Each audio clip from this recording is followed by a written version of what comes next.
I just wanted to talk to her. I just wanted to talk. I just wanted to talk to her. Good morning, everybody, and welcome back to True Crime Loser. How are you?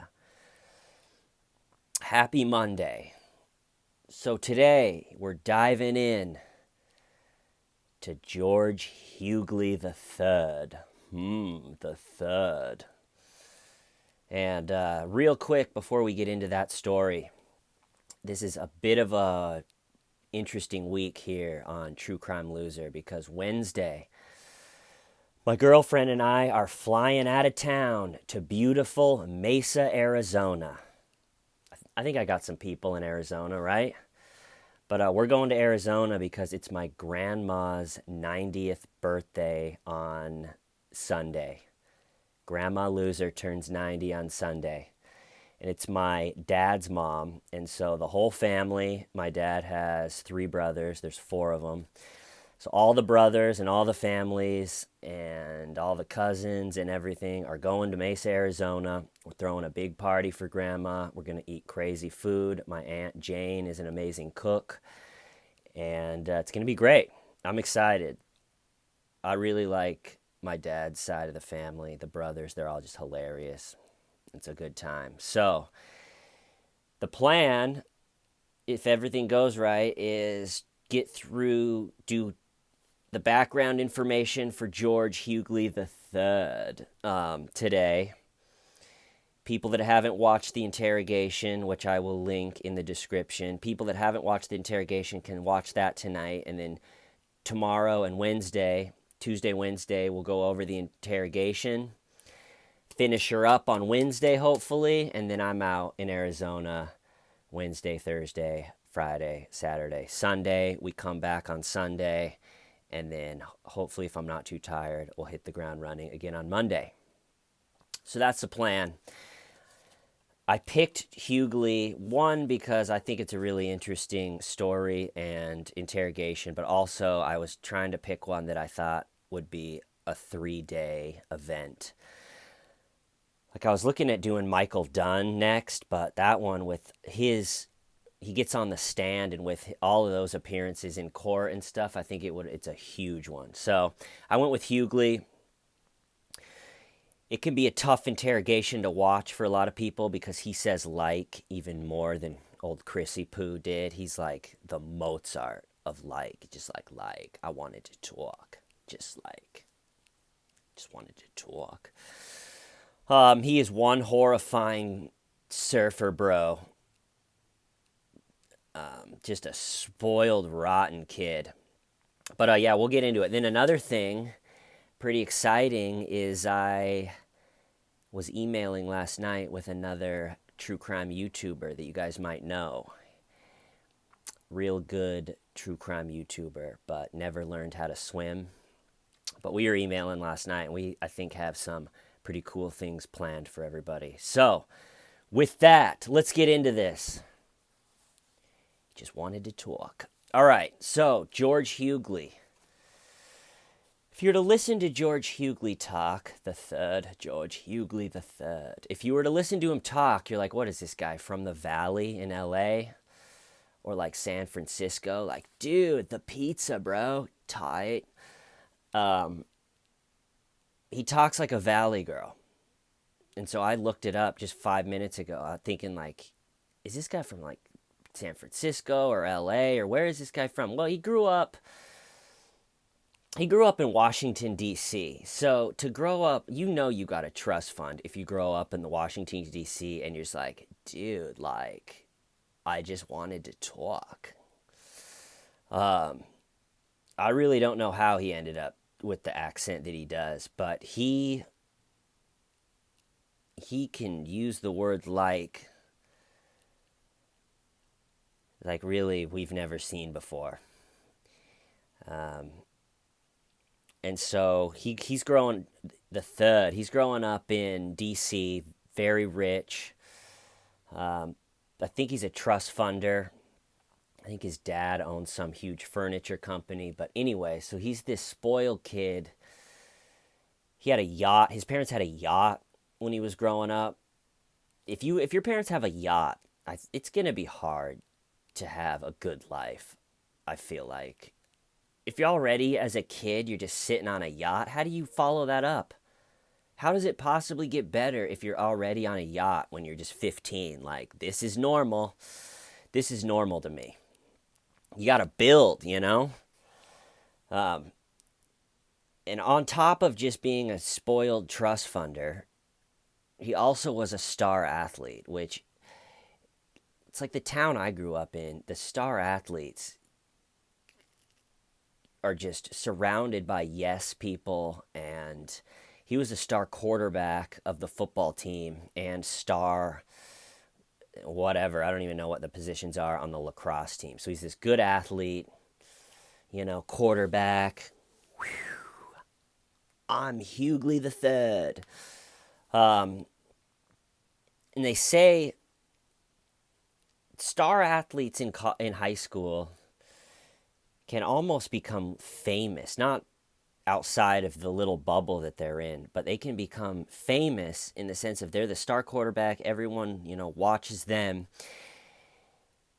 And there's a saying that you stay the age in which you become famous. Because once you're kind of famous and everyone around you is telling you, good job, you're great, no one's telling you no. Every mistake you make, everyone's kind of just like, that's okay. We want him to play on Sunday. He's the lacrosse guy. Hey, we want him to throw the little ball into the net. So, okay, so we got drunk and punched someone. It's all right. Just, he needs to play. He's all right. He's a kid. He's George Huguely, the second son. Come on, he's the quarterback. He throws the little thing. And I think that's what happened to George, is he just was never really forced to take responsibility for his actions, because he's this rich kid. He's a star athlete, so everyone around him's telling him good job and hey, nice game, but don't worry about the mistake you made. Nice game, Hugh. And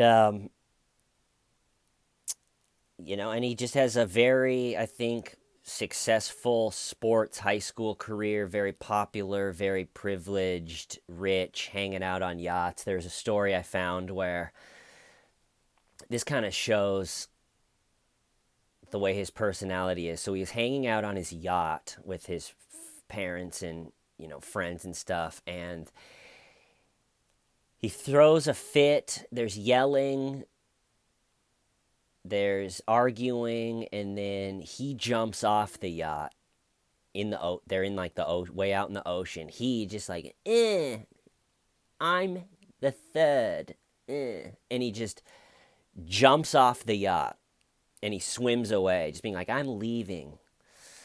And he had to be rescued by other passing by boats, because you're out in the middle of the ocean. You don't just jump off. So that just kind of shows me, like, if I was ever lucky enough to be on a yacht, the last thing I'm going to do is jump off of it. I'm going to be like, oh my God, this is amazing. I love yachts. I'm staying right here. Even if I was a little irked by something, I'm not jumping off. I think that's the difference between our childhoods.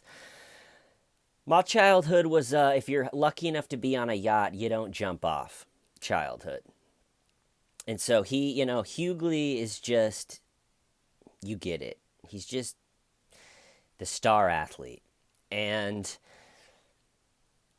so he ends up getting into the University of Virginia. So rolling hills, beautiful campus, trees. And he's playing for the lacrosse team at U of A. And just like the star quarterback a lot of times dates the head cheerleader or the star whatever girls basketball player, Huguely starts dating one of the star women's lacrosse players. A very beautiful, very smart, very athletic girl named Yardley Love. And Yardley was just a kind of a ball of sunshine. Everyone liked her, big smile, very pretty, very talented lacrosse player. And so, star lacrosse on the women, star lacrosse on the men's. They start dating, I think, like halfway into their college career. And so they date for 2 years. And like a lot of college relationships, I think it's probably, or not even college, just a lot of relationships that start when you're 20 and end when you're 22. I assume that it was their first love, their first real relationship. You probably have like a high school thing, and then after high school you have sort of a little bit more of a real relationship. It's still, in college is not real life. It's fantasy land. You're just, it's like, hey, I got to write a 2-page paper by next Friday. And other than that, I'm just, And so they're in the classic college relationship, probably first love. They're both star athletes. Hey, let's go throw a ball. Very popular. George, most college kids drink pretty heavily, but George seems to really enjoy getting blacked out drunk, even maybe more than the standard college kid. And the scary thing about George is there seems to be, as we're leading up to this, a violent tendency once he gets blackout drunk. And so there's a few just normal college kid run-ins with the cops, like he gets busted for, underage drinking. I don't know, that's very normal. Gets busted for reckless driving, still pretty normal for that age. And then there's one where he's drunk in public. This is where it starts to shift, to me it's like there's a darker side when old Georgie drinks. Is cops are called to a party at some frat house, and George ends up being like blacked out in public. The cops try to get him to calm down. He sort of tussles with one of the cops, and they tase him. And he gets, I can't remember the charge, but he gets like disorderly contact or resisting arrest or whatever, and he gets 60 days, but it gets suspended, and then he gets probation. So I think that could be star athlete. The star athlete's got to play. So a lot of times, I even remember when I went to CSU in Fort Collins, the athletes could do no wrong. I once in a while would hang out with this guy in our group of friends. This guy would come that played on the basketball team, and he could just be a shithead because there was no really responsibility. He played on the basketball team. He knew that academically they were going to make sure he passed his classes. He knew that he was there to play. The college brought him there to play sports, so they're not going to, they want him to play, and his playing makes the college money, and so they're going to do everything they can to just whatever trouble he gets in to just sort of snuff it out, chalk it up to he's just an athlete, he's just a wild kid, and keep it moving so he could play. And so at least according to the college, they never found out about where he wrestled with the cop and the cop tased him. Just never found out about it. And all right, so we're moving. Yardley and George are dating still. A year goes by, 2 years goes by, and they're approaching graduation. And a lot of relationships that start at the beginning of college or midway through college, kind of in this college fantasy land. Hey, we're dating, we're adults, kind of. As it gets towards graduation and real life looms, where are we going to move? Does this relationship work in real life? Does this relationship work post, where I'm the popular athlete and you're the popular athlete? Are we just doing it because that's the cool thing to do? Does it work on another level? There starts to be all these stresses, and this kind of happened to me too. I think I started dating someone that my first real, I guess, love, where I really was just fell head over heels, thought we were going to get married. Also, it's kind of your first real relationship, so you don't know, at least for me, I didn't really know the signs that it was coming to an end because I had never done it before. I'd like had little girlfriends where it's like, yeah, we're dating in high school and now we broke up, but this was that age. A lot of times you have a relationship where it's like, it feels like this is it. And then, it falls apart when at 21 or 22, and it just feels like the world's crashing down. And it usually takes a long time to break up with the person, or because you try to break up and then it's like, no, we still love each other. And then you get back together. And so I think as real life loomed on Yardley and George, they started having a lot of trouble with their relationship. And,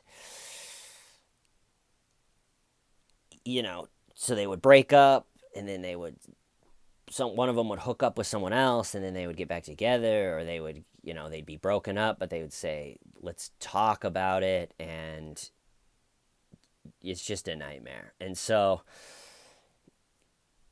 as they're moving towards graduation, George wants to move to New York. No, Yardley wants to move to New York. George wants to move to San Francisco, which makes sense to me because he's like, dude. And so they're kind of breaking up, and Yardley at one point hooks up, which is also very normal for like a young 20-year-old that's going through a breakup to hook up with someone else. So she hooks up with another teammate on George's a lacrosse team.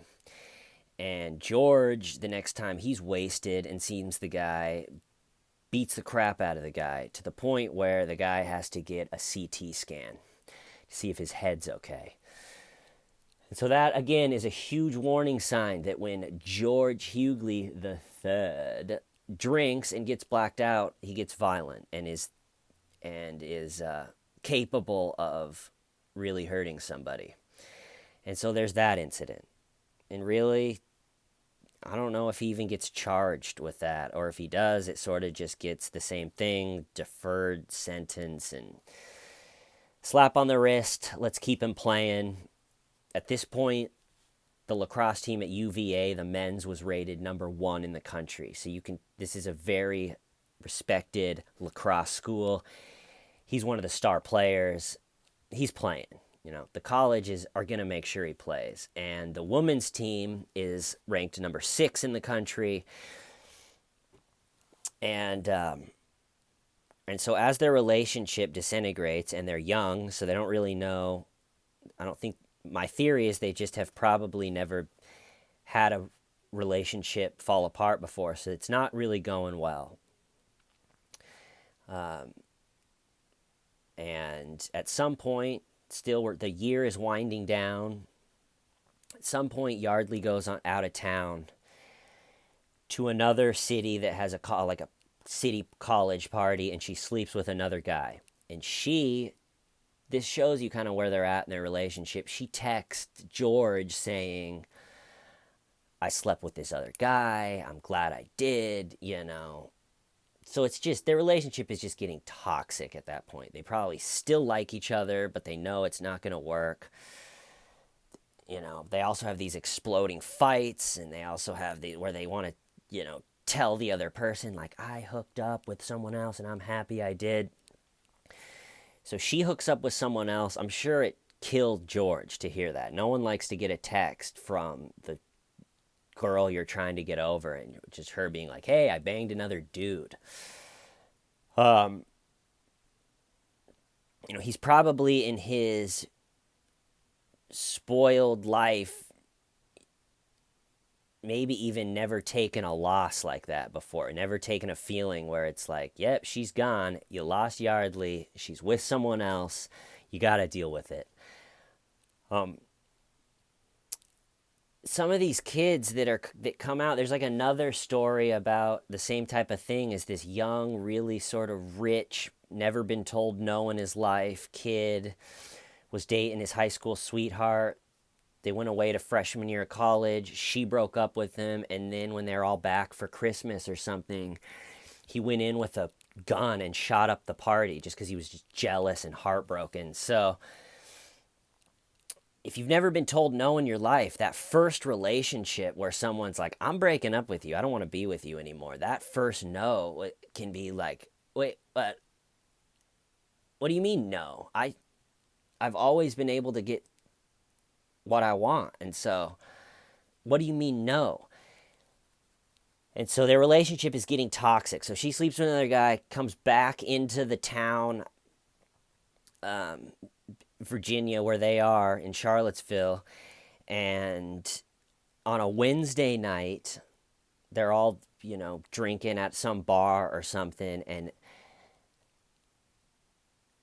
George goes to the bar where Yardley is at, and they don't talk to each other. They ignore each other at the bar. They're like, we're broken up, and George talks to someone else, talks to a few other people, that feeling of like, yeah, we're both here, but we're just going to pretend we're not.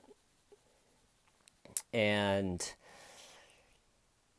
so then George leaves the bar and goes back to his apartment where he's with roommates, college roommates. Well, then Yardley shows up hammered at that, or at his place, and is just blackout drunk.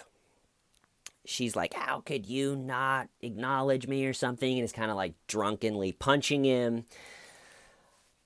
Friends pull her off. He's like, just go, you're hammered.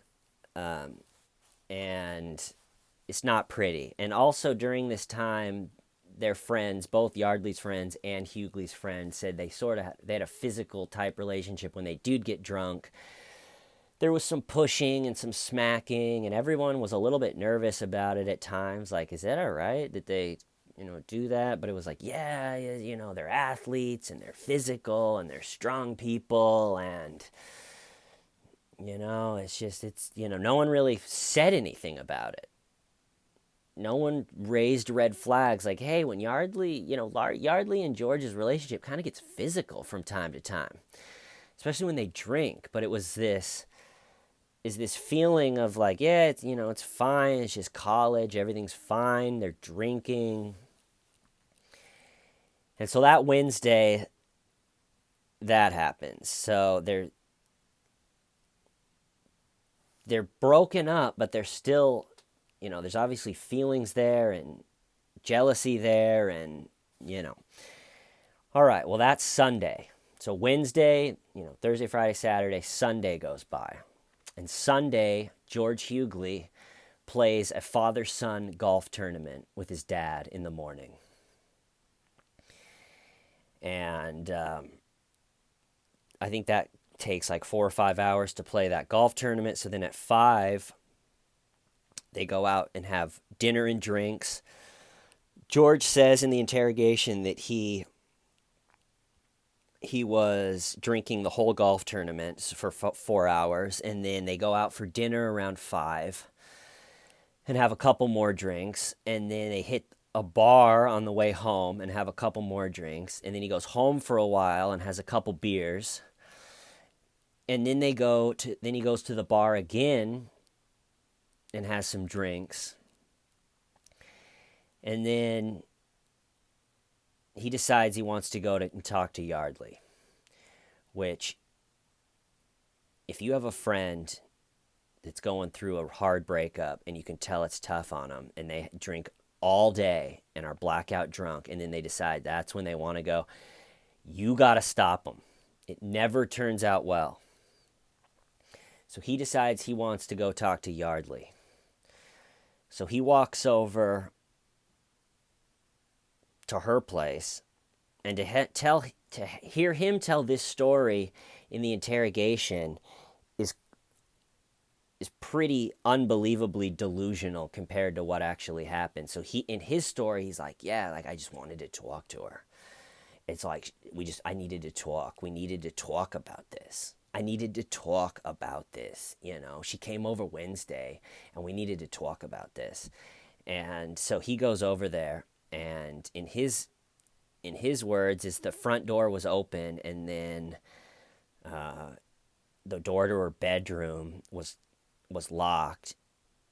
And I mean, obviously, when we talk about the interrogation, we'll talk about this, but he's sitting, like, in the interrogation, he's like, yeah, like, I just wanted to talk to her. And she was like, no, please go away. And I was like, what do you mean? Let's just talk. She was like begging me to leave, but I was like, let's just talk. It's like she was like freaking out. And, well, the thing he didn't mention is that he kicked her door down. He kicked her door a bunch of times until he kicked like a hole in it, like this big, and he reached in. So imagine this just drunk, spoiled, valley girl psycho shows up at your bedroom door, blackout drunk, just a drunk, scary monster. And he's like, Yardley, let's talk. And you're not opening the door. And he starts kicking. Think how loud that is. I picture it like the scene in The Shining where he's chopping the door down, and that anticipation of like each time the door, you know, each time he's kicking the door and you have nowhere else to go. And he kicks a giant hole in the door, and he's just like, Yardley, you know. She's like, I just wanted to talk. And they're like, George, you kicked the door down? And he's like, oh yeah, like I may have. And he's like downplaying it, but the reality of how he got into the apartment, and she's like, she just wanted like me to leave. And I was like, let's just talk. And he doesn't really, I don't even think he really remembers. So he gets in the room somehow and they wrestle around on the floor.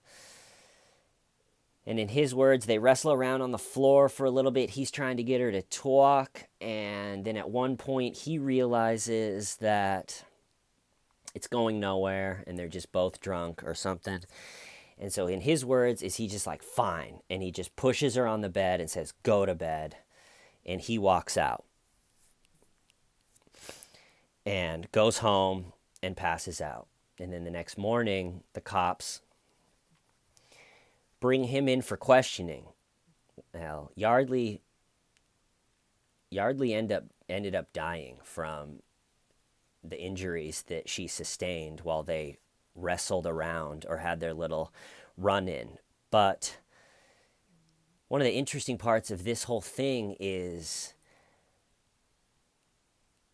and maybe it's debatable, but George was so blacked out drunk that he didn't know that she died. And that's debatable, but it comes up in the interrogation. So he's brought in for questioning, and they don't say that she's dead. They said, you're being brought in for an assault took place, and we're bringing you in for questioning. So George sits down. What makes this interrogation so interesting is George sits down thinking it's just another, violent, drunk episode that happened, just like when he punched the guy, that he's probably going to get a slap on the wrist. He's going to be looked at as the star lacrosse player. But she's dead. And so they ask her, he doesn't really try to hide much because he just thinks, yeah, I got into this fight with my girlfriend and it got violent. And so he's not really trying to hide much. So they're asking him all these questions. And he's just like, yeah, I went over there. Drank all day. I went over there. And he's describing everything that happened. And then 45 minutes into the hour-long interrogation, they say, basically, we got to tell you something, George. She's dead. And then I think that his reaction is genuine, that he actually didn't know that she was dead, because he can't believe it. For the next 15 minutes, he's in an utter panic and just can't believe that it happened. And what a horrifying, just so blacked out. It's just scary, just a blacked out monster. And it makes for a really, if you can get over the way he talks, and says I think it's a really interesting interrogation. And I'm trying to think anything else I want in this one. I think I'm going to cut it off there. That's the show. I'll post the interrogation in the description, so if you haven't seen it, watch that tonight, and then the next 2 days we will analyze the interrogation, hopefully finish it up Wednesday, and then I'll be off to Mesa, Arizona, beautiful Mesa, to hang out with my family. So, cool. To everybody that's liked and subscribed and supported me on Patreon and everything, I can't thank you enough. So, I appreciate it so much. I'll see you tomorrow. True Crime Loser out. Why, Stiving, why?